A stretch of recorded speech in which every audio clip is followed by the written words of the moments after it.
আসসালামু আলাইকুম। কোনো কেবল ছাড়াই মোবাইলকে পিসিতে কানেক্ট করুন এবং মোবাইল থেকে যে কোনো তথ্য পিসিতে সেভ করে নিতে পারেন।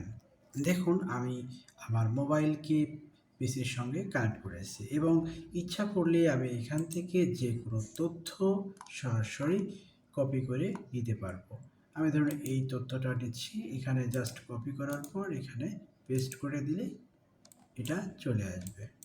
এভাবে আপনারা আপনাদের মোবাইলকে পিসির সাথে সরাসরি কানেক্ট করতে পারেন উইথআউট কেবল ছাড়া। এই কাজটি করার জন্য সর্বপ্রথম আপনাকে আপনার মোবাইলে একটি অ্যাপস ইনস্টল করতে হবে। প্রথমে আপনি গুগল প্লে স্টোরে যাবেন। প্লে স্টোরে যাওয়ার পর এখানে আপনাকে সার্চ করতে হবে। আমি লিখেছি, ঠিক এভাবে লিখবেন। এখানে লিখতে হবে এফটিপি সার্ভার। এফটিপি সার্ভার লিখলে চলে আসবে এই যে ওয়াইফাই এফটিপি সার্ভার। আমি অলরেডি এটা ইনস্টল করেছি। এরপর ওপেন করবেন। ওপেন করার পর এরকম একটা অপশন চলে আসবে। এর চালু করতে যদি কোনো পারমিশন চায় অবশ্যই অ্যালাউ করে দেবেন। প্রথমে এই অবস্থায় থাকবে। এরপর এখানে স্টার্ট এই অপশনে ক্লিক করে দেবেন।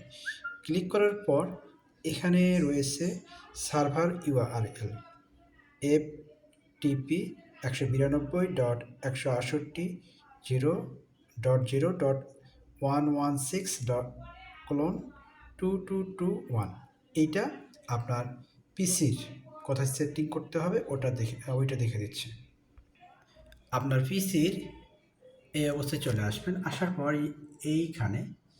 এখানে আপনার ওই ইউআরএলটা টাইপ করবেন। এখানে আমি টাইপ করতেছি এফটি, এখানে আমি অলরেডি টাইপ করে রেখেছি। দেখুন এভাবে টাইপ করতে হবে এফটিপি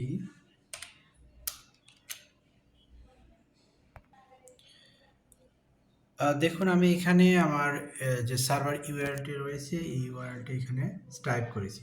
টাইপ করার পর জাস্ট এখানে আমি কিবোর্ড থেকে এন্টার প্রেস করব। দেখুন আমি এন্টার প্রেস করছি।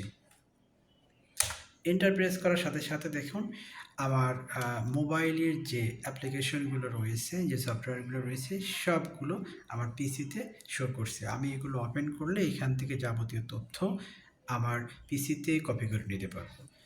ভিডিওটি যদি ভালো লেগে থাকে অবশ্যই শেয়ার করবেন। আর কোনো সমস্যা হলে অবশ্যই কমেন্ট করে জানাবেন। ধন্যবাদ সবাইকে।